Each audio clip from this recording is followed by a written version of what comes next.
Chief Muniz says Canadian Rangers could be on the ground in Neskantaga this week to aid the members who have stayed behind.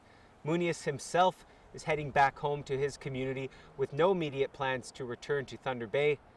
He says there is no timetable for when his evacuated members may be able to join him in Neskantaga. Part 2 of Rose's findings showed that end-stage liver disease was also a contributing factor in Kentner's death, while not directly related to the immediate cause. As for the residents who are in Thunder Bay, he says none of them will return here to Neskantaga until all the demands are met by the government.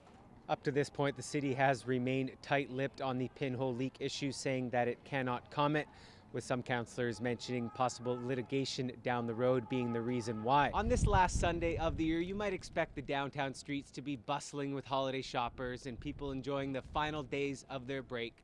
But it seems the citizens of Thunder Bay have heeded the city's warnings to stay inside and keep warm on what is to be the last blizzard of the decade. For now, the city continues to investigate alternatives in dealing with the lead problem that affects the tap water in some 8,700 older homes. They have supplied them all with water filters to remove lead. So far, the city insists they are not legally responsible to compensate homeowners for any out-of-pocket costs in relation to pinhole leaks.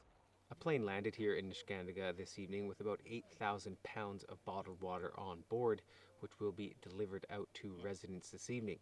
In the meantime, Chief Chris Muniz is not pleased to hear that the sample of the film on top of the water could take about 10 days to process. Now, if the climbing wall, the bouncy castle, and the science experiments weren't enough, Thunder Bay Adventure Trails has brought their fleet of snowmobiles here to take the kids out for a rip on a beautiful day. Troy Charles, TBT News. Hit it, Bob.